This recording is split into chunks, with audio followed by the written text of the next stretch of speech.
영국의 유명한 부흥사인 스펄전 목사님의 일화입니다. 어느 날 신학을 공부하는 학생들에게 설교자의 표정 관리에 대하여 강의를 했습니다. 여보게들, 희망을 대하여 말할 때에는 고개를 위로 쳐다보십시오. 또 은혜나 감사, 영광을 말할 때에는 눈을 크게 뜨고 청중을 바라보되 빛나는 눈동자로 말하십시오. 그때의 평소에 늘 얼굴을 찡그리며 다니는 한 학생이 질문을 던졌습니다. 목사님, 그러면 지옥을 말할 때는 어떠한 표정을 지어야 할까요? 스펄전은 대답했습니다. 자네의 평소 얼굴이 적당하겠네. 무슨 말입니까? 평상시에 이 표정을 밝게 하라는 것입니다. 지난 시간 우리는 사도들이 7사람을 따로 구분하여 국률과 섬김의 사역, 즉 디아코니아를 감당하도록 한 결정을 살펴보았습니다. 사도행전의 저자인 누가는 7사람의 이름을 5절에 알려주었습니다. 믿음과 성령에 충만한 사람 스데반, 빌립, 브로고로, 니가노르, 디몬, 바네마, 니골라, 이렇게 7명이었습니다. 이 7사람 중에서 특히 처음으로 언급되는 사람이 스데반인 것으로 보아 그는 헬라파 사람의 수장과도 같은 존재였음을 알 수가 있습니다. 왜 그래요? 7 집사 모두가 히브리파가 아닌 이방인인 헬라파들이었기 때문입니다. 그리고 사도행전의 중심은 이제 예루살렘에서 온 유대와 사마리아와 땅끝으로 확장되게 됩니다. 스데반이라는 인물은 그 연결점과도 같은 역할을 하고 있는데 스데반이라는 이름의 뜻은 면류관입니다. 뭐라고요? 면류관을 뜻하는 것처럼 그 이름대로 가장 먼저 순교의 면류관을 쓰게 되었습니다. 오늘 스데반의 행적을 살피며 은혜를 나누기를 원합니다. 자, 그럼 오늘 본문에 등장하는 스데반의 얼굴은 어떠한 얼굴일까? 우리 커다랗게 3가지로 살펴보겠습니다. 자, 8절을 먼저 읽겠습니다. 스데반이 은혜와 권능이 충만하여 큰 기사와 표적을 민간에 행하니. 아멘. 스데반의 얼굴은 은혜와 권능이 충만한 얼굴이었다 라고 성경은 기록하고 있습니다. 자, 이미 3절과 또 5절에서 밝힌 것처럼 스데반은 성령과 지혜, 믿음과 성령이 충만한 인물이었습니다. 거기에 플러스 은혜와 권능이 더해졌다라고 말씀하고 있습니다. 스데반은 아마도 성경 어디에서도 찾아보기 힘든 완벽한 인물로 꼽을 수 있을 것 같습니다. 여기에서 은혜란 헬라어로 카리스라고 하는데요. 기본적으로 하나님께서 우리의 유익을 위하여 자신을 내어주신 호의, 이것이 바로 은혜예요. 우리를 위해서 자신을 내어주신 것, 이것이 은혜라는 거예요. 즉 스데반은 예수 그리스도께로 받은 이 은혜로 가득하였고 그 은혜를 베풀 수 있는 감사와 사랑이 넘쳐나는 인물이었다는 것입니다. 후에 자신을 죽인 자들의 죄를 돌리지 말아달라고 하는 마지막 기도를 하는 모습이나 경건한 사람들이 그의 죽음을 두고 크게 울었던 이 장면을 우리가 본다면 이 스데반이 받았던 또 스데반이 베풀었던 은혜가 얼마나 컸는지 우리가 짐작할 수가 있습니다. 우리 역시도 하나님으로부터 예수 그리스도라는 커다란 선물을 은혜로 받은 줄로 믿습니다. 우리에게 가장 큰 은혜는 예수 그리스도라는 거예요. 권능이란 헬라어로 두나미스라고 말하는데 이것은 무언가를 수행할 수 있는 힘이나 이 능력을 의미합니다. 이 두나미스에서 이 다이너마이트가 나왔다는 거죠. 이 굉장한 폭발력이 있는 이러한 것이 이 두나미스 권능이라는 거예요. 하나님의 힘을 통하여 행할 수 있는 능력을 말합니다. 즉 성령의 능력이라는 거죠. 다이너마이트보다 이 두나미스보다 더 큰 것이 이 성령의 능력인 줄로 믿습니다. 그리고 이 권능으로 큰 기사와 표적을 사람에게 행했다라고 성경은 기록하고 있습니다. 성경에서 이 표적과 기사를 수식하는 말로 큰, 크다라고 쓴 것은 이 본문이 유일합니다. 그만큼 스데반의 사역이 속에서 나타나는 능력이 탁월했다라는 것을 우리에게 보여주고 있습니다. 특별히 놀라운 사실은 이 스데반의 이러한 사역의 은혜와 이 능력이 함께 충만했다라고 기록하고 있습니다. 우리가 일반적으로 생각할 때에 은혜와 능력은 사실 서로 상충, 어울리지 않는 특징으로 여겨질 수가 있습니다. 인자하고 긍휼한 성품을 말하는 이 은혜와 큰 일을 행하는 강력한 힘을 말하는 이 능력은 보통 한 사람에게서 동시에 나타나기 어려운 상반되는 특징으로 여겨질 수가 있습니다.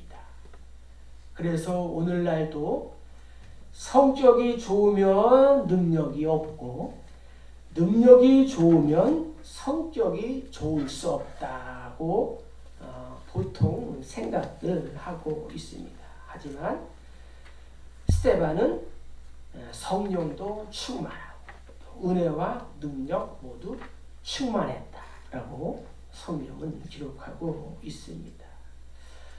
지혜와 믿음, 은혜와 능력 모든 것이 성령 충만에서 나오는 특징이라는 것입니다.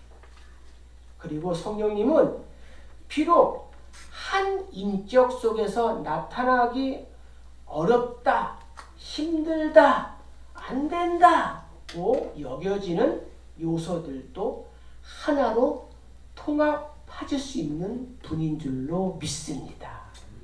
우리에게 어떠한 성품이 부족하거나 또 없다면 성령님께 간절히 기도하시기를 축복합니다. 나는 원래 이런 사람이야 라고 하는 생각에서 멈추지 말고 성령님께서 내 안에 충만하게 거해달라고 간절히 기도해야 될 줄로 믿습니다. 죄로 충만하고 사단으로 충만한 세상에서 우리가 제시할 수 있는 것은 오직 성령 충만함에서 나오는 하나님의 성품과 하나님의 인격뿐입니다. 이것을 놓고 우리가 간절히 기도해야 되는 것입니다. 이것은 없어도 좋고 또 있어도 좋은 그런 것이 결코 아니라는 거예요. 지혜와 믿음, 은혜와 능력을 달라고 하나님께 간절히 사모하며 이 성령의 충만을 사모하시길 다시 한번 축복합니다. 또 이 말씀을 보면은 7명을 뽑은 우선적인 이유는 음식을 베풀고 홀로 된 사람들을 돌보는 일이었지만 그들이 그 사역에만 국한하지 않았음을 우리는 알 수가 있습니다. 당시 교회 공동체는 필요에 의하여 사람을 더 선발하기는 했지만 이것은 위계의 질서나 조직을 만들어낸 것이 아니라 성령님의 사역을 원활하게 하기 위한 반응이었음을 우리가 알 수가 있습니다. 그래서 이 시스템으로 조직으로 움직인 것이 아니라 성령님의 자유로운 이 활동에 따라 움직이는 공동체가 초대교회 공동체였음을 우리가 알 수가 있습니다. 바라기는 오늘날 우리 교회도 또 필요를 위하여 사람들을 세우고 또 뽑지만 또 그 사람들이 뽑힌 사람들이 자신에게 맡긴 역할만 감당하는 것이 아니라 그 외의 일들도 감당해야 될 줄로 믿습니다. 그렇지 않으면 1차원적인 사람이 되는 거예요. 시킨 것만 하고 시키지 않는 그러한 일들도 어떻게 해요? 성령님의 자유로운 활동에 의하여 적극적으로 또 능동적으로 감당하는 우리 모두가 되기를 주의 이름으로 간절히 축복합니다. 이 스데반이 그랬다는 거예요. 그리고 스데반은 회당에 가서 예수 그리스도를 전하는 사역까지도 했다는 것입니다. 자, 10절을 읽겠습니다. 스데반이 지혜와 성령으로 말함을 그들이 능히 당하지 못하여. 아멘. 스데반의 얼굴은 어떤 얼굴이었냐? 지혜와 성령이 충만한 얼굴이었다는 거예요. 9절에 보면은 스데반이 자유민들, 즉 구레네인, 알렉산드리아인, 길리기아와 아시아에서 온 사람들의 회당에서 어떤 자들이 일어나 스데반과 더불어 논쟁하였다라고 성경은 기록하고 있습니다. 여기에서 말하는 이 자유민이란 이러한 사람이에요. 노예 신분에서 해방된 자 또는 그 후손들을 자유민이다 이렇게 말씀하고 있습니다.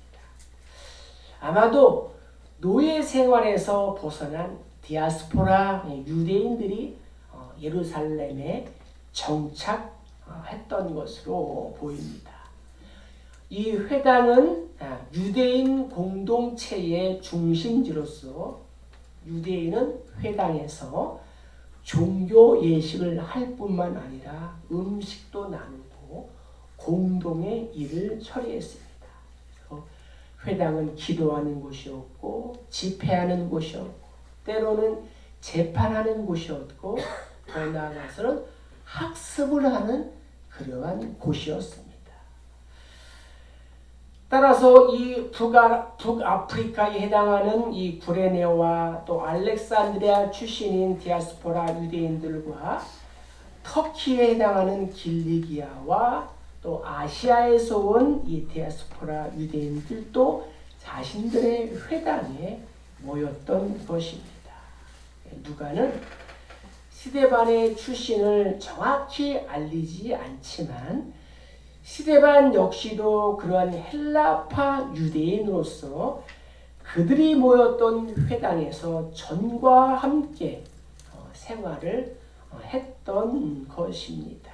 그런데 이제는 그리스도인이 되어서 스데반이 그곳을 찾아가니 사람들이 곱게 보이지도 않았을 것이고 성경 및 예수님에 대하여 이야기를 나누다 보니 또 논쟁이 붙게 된 것입니다. 하지만 저들은 도저히 이 스데반을 감당할 수가 없었습니다. 왜 그래요? 스데반이 지혜와 성령으로 말하였기 때문입니다. 성령으로 충만한 스데반은 성경 말씀을 아는 지혜로 충만했고 때문에 저들은 모든 이 논쟁거리에 대하여 성경과 성령을 근거한 스데반을 결코 이길 수가 없었습니다. 스데반을 논쟁으로 이길 수 없게 되자 저들은 스데반의 입을 막기 위하여 부패한 방법을 취하기로 했습니다. 그래서 스데반에게 불리한 거짓 증인을 할 사람들을 찾았습니다. 자, 11절, 12절 읽겠습니다. 사람들을 매수하여 이스라엘의 모세와 하나님을 모르는 말을 것을 우리가 들었노라 하게 하여 백성과 장로와 서기관들을 중심적으로 잡아가지고 공회에 이르러. 아멘. 지금부터 벌어지는 일들은 예수님을 죄인으로 몰고 가는 과정과 매우 흡사합니다. 또 이후에도 계속해서 나타나는 박해의 양상과도 유사합니다. 신학적 논쟁이 일어날 때에 성경으로 당할 수 없으면 중상모략을 하게 됩니다. 그리고 안 되면 사람을 매수하게 됩니다. 그리고 더 나아가서 거짓 증거를 근거로 폭력을 가합니다. 하나님의 백성은 하나님의 말씀을 듣고 자신의 마음이 찔릴 때에 자신을 죽이고 하나님의 말씀에 순종하지만 하나님의 백성이 아닌 자들은 그 말씀의 전달자를 죽이고 하나님의 말씀에 거부합니다. 오늘날도 이런 일은 계속해서 벌어지고 있습니다. 저들은 스데반이 모세와 하나님을 모독했다고 주장합니다. 그리고 백성과 장로와 서기관들을 충동하여 스데반을 억지로 끌고 와서 예수님에게 했던 것과 유사하게 공회, 즉 사내들인 앞에 세웁니다. 그리고 그들이 내세우는 비방의 근거는 이거였습니다. 거짓 증인들을 세우니 이르되 이 사람들이 이 거룩한 곳과 율법을 거슬러 나라를 맞이하는도다. 그의 말에 이 나사렛 예수가 이곳을 헐고 또 모세가 우리에게 전해준 규례를 고치겠다 함을 우리가 들었노라 하거늘. 아멘. 저들은 스데반이 말하기를 예수님의 성전을 헐고 율법을 뜯어 이 고치겠다고 전했다라고 주장하고 있습니다. 저들에게는 이것이 하나님을 모독했다라고 여길 정도로 큰 이 죄책이 되었습니다. 저들은 성전이 하나님이 임재하시는 성소이며 율법은 하나님의 말씀이기 때문에 이것을 헐고 고친다는 것은 신성모독에 해당된다라고 주장하는 것입니다. 하지만 우리가 다 알듯이 예수님은 그렇게 말씀하시지 않았습니다. 예수님은 제3일에 다시 살아나실 이 부활의 몸이 보이는 성전을 대신하는 영적인 교회가 된다라고 말씀하셨습니다. 또한 율법을 고치는 것이 아니라 본인이 이 율법을 완성하신다라고 말씀하셨습니다. 이렇게 볼 때에 예수님은 자신이 궁극적인 희생 제물이 되심으로 성전과 말씀의 참된 의미를 실현하신 분으로서 성전과 율법을 폄훼 하신 것이 아니라 성취하신 분이신 줄로 믿습니다. 그렇기 때문에 거짓 증언을 한 저들의 이 말은 새빨간 거짓말이었다는 거죠. 저들은 오직 스데반을 모함에 빠뜨리기 위하여 예수님의 말씀을 의도적으로 곡해한 것이었습니다. 하지만 그 의미를 깨닫지 못하는 사람들 앞에서 이 스데반은 이미 순교의 각오를 하고 있는 것처럼 보였습니다. 자, 우리 15절을 읽겠습니다. 공회 중에 앉은 사람들이 다 스데반을 주목하여 보니 그 얼굴이 천사의 얼굴과 같다. 아멘. 오늘 성경은 스데반의 얼굴이 천사의 얼굴과 같다라고 말씀하고 있습니다. 얼굴이 천사와 같이 환하게 빛나는 인물을 우리는 한 사람 떠올릴 수가 있습니다. 그것은 바로 시내 산에서 율법을 받아온 모세의 얼굴이 그리했습니다. 그의 얼굴, 모세의 얼굴이 너무 빛나서 보는 사람의 눈이 멀 지경이었습니다. 그러나 그 빛은 하나님의 영광이 반사된 것이었습니다. 하나님의 영광이 모세의 얼굴을 통하여 반사된 것처럼 오늘 스데반의 얼굴에도 하나님의 이 영광이 반사된 줄로 믿습니다. 그리고 성도인 저와 우리 모두의 얼굴에도 하나님의 영광이 반사되어야 될 줄로 믿습니다. 이 말씀은 앞으로 7장에서 스데반이 설교할 모든 말이 하나님의 승인, 하나님의 허락을 하나님의 대사로 이 말씀을 전한다라는 것을 우리가 시사한다라고 볼 수가 있습니다.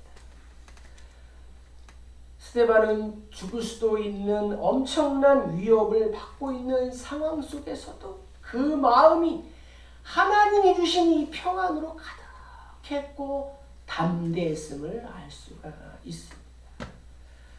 스데반은 당시 자신을 정죄하던 이들의 추악함과 이 두려움을 반사한 것이 아니라 쏟아지는 하나님의 은혜와 사랑스러움을 반사한 것입니다. 스데반은 곧 죽게 됩니다. 물론 성경의 큰 부분을 차지한 의미 있는 인물로 우리가 스데반을 볼 수가 있습니다. 그런데 스데반은 더 위대한 일을 할 수 있지 않았을까? 더 많은 사람들을 하나님께로 돌아올 수 있게 하지 않았을까라는 이러한 의문이 들었습니다. 말씀을 준비하면서. 그리고 우리 주위에도 이러한 일들이 꽤 있습니다. 막 사역을 시작하려던 목회자가 갑자기 죽습니다. 선교지에 가서 의욕적으로 사역을 시작하려는 선교사님들이 병이 들어 귀국하거나 돌연사를 당하기도 합니다. 우리가 가을에 방문할 이 양화진 언덕에도 그러한 사람들이 적지 않습니다. 또 너무 믿음이 좋은 분이 하나님을 의지하여 살아가고 있는데 겨우겨우 사는데 불치병으로 죽고 맙니다. 그럴 때 우리는 하나님께 여쭙게 됩니다. 하나님, 왜 이렇게 하십니까? 저분을 통해 더 하실 일들이 많지 않으십니까? 하지만 그 답은 우리가 알 수가 없습니다. 하지만 오늘 말씀에서 우리는 그 단서를 찾아볼 수가 있습니다. 그것은 바로 스데반이 한 천사의 얼굴입니다. 스데반은 그 자리가 마지막 자리가 될 수도 있음을 알았지만 스데반의 이 얼굴에는 마음에는 하늘의 평안과 기쁨으로 충만했습니다. 그리고 하나님은 스데반의 이 피를 받으셨습니다. 하나님이 우리에게 궁극적으로 바라시는 것, 그리고 우리가 바라야 할 것은 무엇입니까? 그것은 천사의 얼굴, 천사와 같은 미소와 평안인 줄로 믿습니다. 우리가 아무리 큰일을 한다고 얼마나 하겠습니까? 또 한들 하나님이 원하시는 것이 과연 그 일이겠습니까? 천년이 하루 같고 하루가 천년 같으신 우리 하나님께서 우리가 하루만이라도 하나님의 목적에 완전히 붙들려 산다면 그것으로 충분한 삶이지 않겠습니까? 앞으로 하나님께서 어떻게 나를 쓰실까? 내가 과연 오늘 죽어도 천사의 얼굴로 기꺼이 나를 죽이는 자들을 축복하며 하나님께 안길 수 있을까를 생각해 보시길 원합니다. 하나님이 증인되어 주시는 얼굴은 말씀의 인도를 받는 얼굴이라는 거예요. 누가 나를 비난하고 욕할지라도 스데반처럼 그의 영혼을 위해 애통해야 할 때에 상대방에게 천사의 얼굴로 보일 수 있는 줄로 믿습니다. 숨이 쉬어지지 않는 환경에서도 나의 얼굴이 천사의 얼굴이 될 때에 예수가 증거되는 줄로 믿습니다. 말씀을 정리하겠습니다. 성령의 충만 없이 우리는 이 세상을 살아갈 수가 없습니다. 이길 수가 없습니다. 건강한 믿음과 신앙을 가지고 겸손하게 하나님의 일을 해도 박해하는 자들이 많이 있습니다. 그럴 때에 성경과 삶 속에서 스데반처럼 은혜와 능력이 충만한 얼굴을 한 믿음의 선진들을 떠올려 보는 거예요. 우리 주변에 있는 성도들을 떠올려 보는 거예요.